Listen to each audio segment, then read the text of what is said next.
Labor, to representatives from the Bermuda Bankers Association, members of the media, and people of Bermuda. In a concerted effort to address the acute housing shortage in Bermuda and to further stimulate economic growth within our economic empowerment zones, I'm pleased to announce today the signing of a memorandum of understanding on behalf of the government of Bermuda as a part of what we refer to as the Approved Residential Scheme Kickstart Program. In June 2022, the Approved Residential Scheme was established to increase the stock of available housing units, stimulate growth within the island's 3 economic empowerment zones, to address economic inequality, and to empower entrepreneurs. Features of the Approved Residential Scheme widen the scope of potential investment by removing certain ownership restrictions as well as providing customs duty and tax incentives. However, despite the hard work and continued progress being made by the Bermuda Economic Development Corporation and other stakeholder groups, the cost of borrowing was identified as a barrier to prospective investors and developers, which consequently impacted the take-up for this program. The Ministry of Finance, when faced with problems, looks to solve them and found ways to address this issue to provide an environment that encourages investment and development that will create more housing units in Bermuda, which will alleviate housing pressure. The government recognizes the challenge posed by the shortage of affordable housing, which impacts families, younger Bermudians, and can impact our economic growth. Therefore, it remains committed to working with stakeholders to help mitigate these challenges through any initiative that assists. We are pleased to announce the launch of the Approved Residential Scheme Kickstart Program, which will offer investors and developers a reduction in local borrowing rates for large-scale residential and mixed-use properties that meet the appropriate guidelines. Under this initiative, the government will provide an aggregate $50 million government guarantee to support approved residential scheme opportunities within the economic empowerment zones. In return for the reduced risk, participating banks, which include HSBC Bermuda, Clarion Bank, and the Bermuda Commercial Bank, have committed to offer a preferred interest rate to eligible applicants. The agreed terms within this MOU represent a collaborative effort between the government and the participating banks to achieve our overall objective of increasing affordable housing, further spurring construction activity, which will provide more jobs and further build on our economic development strategy. The key terms of this MOU include the total limit, as I mentioned before, $50 million. If there's any additional exposure, those matters will need to be agreed by the government of Bermuda. The government guarantee shall remain in place until the expiry of 6 years following the completion of the construction period. And important to note, as with the guarantee for the mortgage guarantee program, the government does not have any involvement and/or influence on the bank's credit underwriting or enforcement decisions. Participating banks will determine the discounted interest rates as the size and scope of the potential development projects can vary. There is no agreed set rate. However, each bank has agreed to offer a discounted rate, which will help to materially reduce the cost of development. Before I hand over to Mr. Jeff Scott from the Bermuda Bankers Association, I would like to take this opportunity to thank the participating banks, HSBC, Clarion, and BCB, for their efforts in working with the government in this program, which we believe will support our economic growth as the government remains committed to executing our economic development strategy. I also like to thank the teams within the Ministry of Finance and at the Bermuda Economic Development Corporation for working with the government on this particular initiative. Now I'll hand over to Mr. Scott. Jeff? Thank you. Thank you very much. And good morning, everyone. My name is Jeff Scott. I'm the CEO of the Bermuda Bankers Association, and today I'm joined by executives from the 3 banks. I especially would like to just note Neville Grant, who's the chairman of the Bermuda Bankers Association, with us this morning. We're delighted to be here with you, Mr. Premier, and your colleagues, the Ministry of Finance, Ministry of Economic Development, to announce this important new initiative. In June of last year, the government of Bermuda released its economic development strategy 2023 to 2027, which includes a core strategic initiative to support and enable growth of the economic empowerment zones. Members of the Bermuda Bankers Association understand the importance of this initiative. Creating opportunities that promote economic development and growth for Bermuda as a whole is important to all of the banks. So following an initial approach by the Ministry of Finance, our Bankers Association members engaged in discussions aimed at identifying opportunities to lower the cost of bank financing for commercial real estate projects. One such opportunity is the scheme where the government of Bermuda provides its unconditional guarantee of the bank financing for qualified residential construction projects. This enables the lenders to offer a lower interest rate, and that scheme took shape and is now called the Approved Residential Kickstart Scheme. The program, and specifically the government guarantee, is not intended to replace or enhance the underlying creditworthiness of any development project. It won't make an unbankable project bankable. The purpose of the government guarantee is solely to allow the lender to offer a lower interest rate option to qualifying borrowers and projects. Each loan will be evaluated on its own merits and in accordance with each bank's customary lending process and risk appetite. And each bank will maintain its own documentation and funding costs. This program demonstrates Bermuda's commercial bank's partnership with government to bring down the cost of borrowing while still maintaining competition between the banks. All of this will be to the benefit of our customers. In closing, let me reiterate, Mr. Premier, that the members of the Bermuda Bankers Association are delighted to support this Kickstart initiative. And we look forward to working with the existing and new clients of the banks on their development and investment plans. For those construction projects that qualify, we can now offer preferential interest rates on their loans. And we believe this will indeed bring benefits and growth to Bermuda, to our economy, and to the people. Thank you very much. Thank you. Bring me back to the podium. Thank you. All right, we're going to open it up for questions. Okay, Jonathan, you said.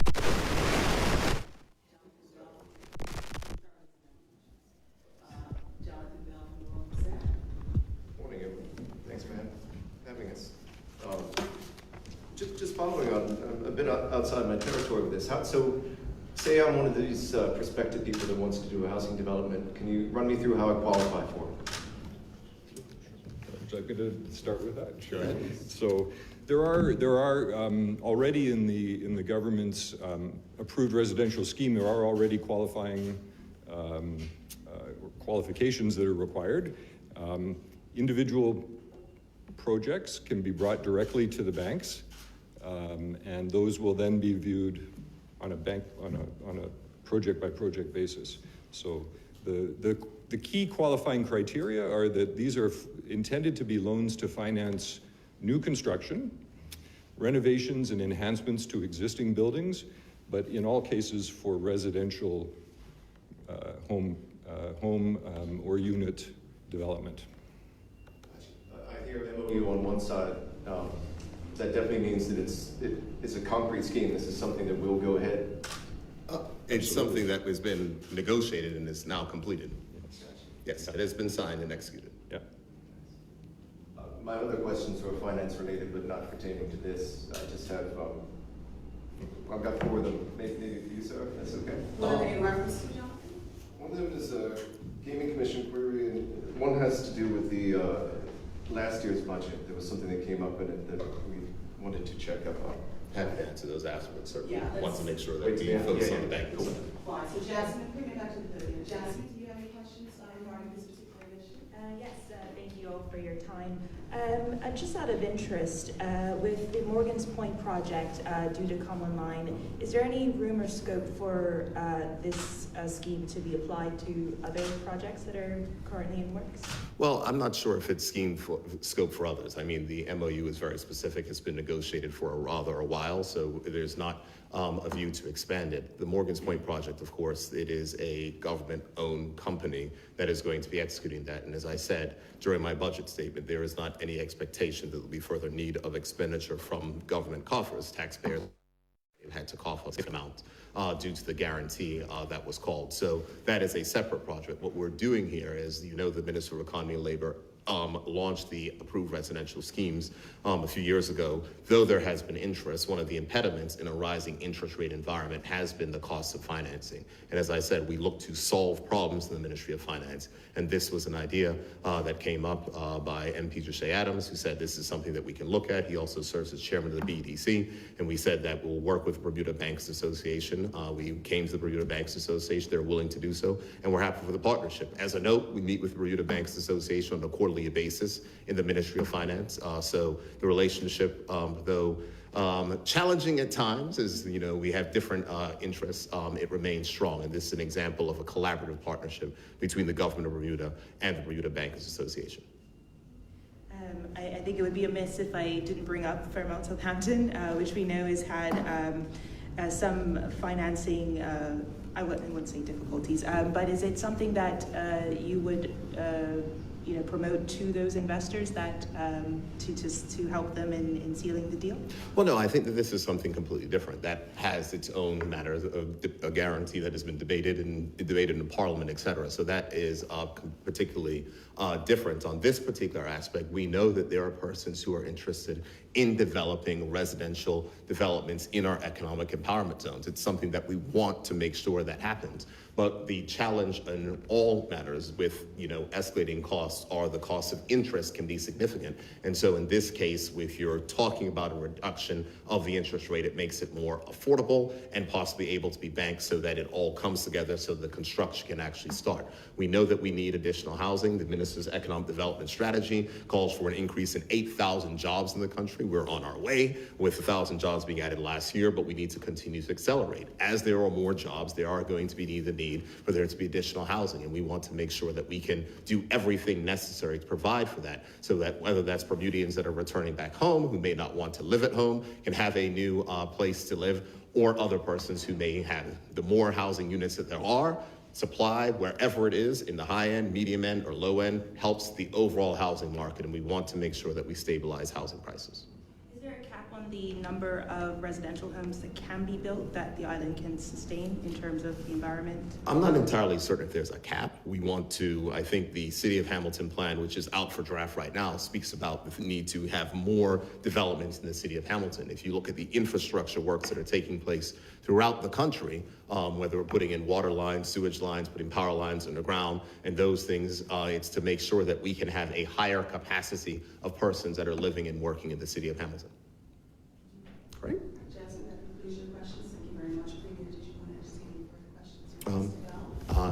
Go ahead. That's okay, yeah, please. You said you had 4 additional questions? I've got 4 questions here. I need reading glasses. Bring my minister for support team. Right, this is to do with casino, the Gaming Commission. Can you tell us a bit about why the Gaming Commission's overdraft with Butterfield went from $1.2 million in January 2019 to $9.8 million in December of 2012? 2022. So here's the thing. I think that the Gaming Commission has been debated significantly in the Houses of Parliament, whether it's me, was Minister of Finance, the former Minister of Finance who had responsibility for the Casino Gaming Commission. And I would encourage the Royal Gazette to look through the various debating points and items which were laid out in the Hansards over those years for those particular points. And for the opposition who are asking the questions, they can also refer to the Hansard. So the government paid off the Gaming Commission last June. Why didn't you announce that when it happened? It was announced and declared inside of the budget statement, and it was announced in Parliament. We do these things, that is the way that things are declared, and it is not hidden, so it is clear for all to see. Last one on that, we figured that the commission had taken $16 million in combined grants, loans, and guarantees since it got launched. How do you assess that in terms of value? I think the only outcome will be the issue insofar as banking of casino proceeds. It's something that we have discussed with the persons that are behind me. There are various risk appetites that exist. We can't pretend that we exist in a vacuum here in Bermuda. Now, despite all of the noise and all the different things which people want to make, there's one point to which I will state, because your newspaper particularly was promulgating the falsehoods that were stated around this particular matter. And as I said in Parliament, when we asked the corresponding banks directly whether or not there was an issue of the Minister of Finance being responsible for gaming, their response was, we do not have that as an issue. We believe that as a benefit. We are working through the challenges. It is not easy in an international financial sense center when dealing with these particular issues. So we'll continue to work with the Bermuda Bankers Association. We'll continue to work with our partners to try to advance this. But as I said in Parliament, the Gaming Commission operations have been significantly streamlined to make sure to account for the lower volume of work until there is a space where this casino that is operating. Anything about housing approved residential schemes? No, sorry, there's just one last one for me. It's to do with the 2024 budget. It contained that we would have a Q3 announcement on the Clinic for Medical Tourism, a world-class clinic. Can you tell us where we are with that? I will happily follow up with the ministers leading that. I don't have anything off the top of my head. I know that work continues to proceed. But here's the most important point, Jonathan. It is not something that is going to be funded by the government. And I know that everyone wants the government to answer for what the private sector is doing, but the private sector is the ones. We don't want everything funded by the government. Government cannot be the answer in all things to all people. And if we're going to move and advance in a place where we're friendly for investors, supported by our banking community, we need to make sure that that's something that is done in the private sector, not the public sector. We have our own hospital and our own things, and these are things for the private sector. So the minister's leading. I'm happy to have a follow-up, but it's important to know that it's a private sector initiative that the government is doing its best to support. Jasmine? There's one question regarding CARICOM, if that's okay. One second, Jasmine. Mr. Lindsay actually has a question related to this particular initiative. So, Mr. Lindsay, please field your question. The benefit from this initiative and what criteria would one have to put in place? Well, I can't necessarily speak to the criteria, but I think what the head of the Bermuda Bankers Association said, that it has to be a bankable project. There are developments that are looking to happen in the economic empowerment zones. The approved residential scheme allows there to be construction. The Northeast Hamilton, City of Hamilton plan has removed height restrictions. There is the ability to do so. But of course, this is something that is new for Bermuda. And so we want to make sure that for the developers that are looking at that we make it as attractive as possible to do so. So developers, persons, you know some people who are looking at doing things in North Hamilton, yourself. And so from that aspect, it is access to a lower interest rate. I think that is the particular benefit. We want to make sure that we do everything that we can to allow for the private sector to operate, to make sure that we can provide additional things. The government cannot do it all. As I said at the budget breakfast, the private sector has a role to play as well. All right, we're mindful of the time. Jasmine, your last question, I believe, has to do with So you mentioned that Bermuda is not seeking freedom of movement caveat if we do go for full CARICOM membership, which faced some pushback online.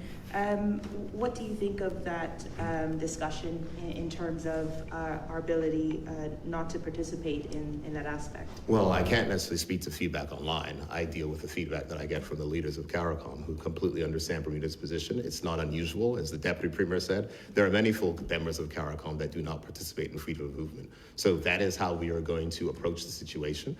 We have to look at things in our unique circumstances, and I believe that's the approach. And so we're going to be moving forward to consultation. Now that we have a letter of entrustment, we'll be able to get the information from CARICOM and discuss those things. But the government is focused on what the leaders of CARICOM are saying, recognizing that Bermuda is not unique in this particular circumstance. And for those persons who may want to comment on social media, they can go ahead. The government is focused on our interactions with the leaders of the CARICOM community. Are the days to event possibly work permit restrictions to workers? Those are all things that will be handled in the future. I think we're being very premature. I know that everyone wants to be excited about this. What the government has stated is that we are going to engage in a full consultation. And as much questions as people want to ask and different things like that, I will say, wait for that time, and then we can have those conversations and discussions. Excellent. Thank you. That concludes today's press briefing. Thank you, members of the media, for joining us. Thank you, members of the public, for tuning in. All right, thank you. Thank you, Vanessa. Thank you.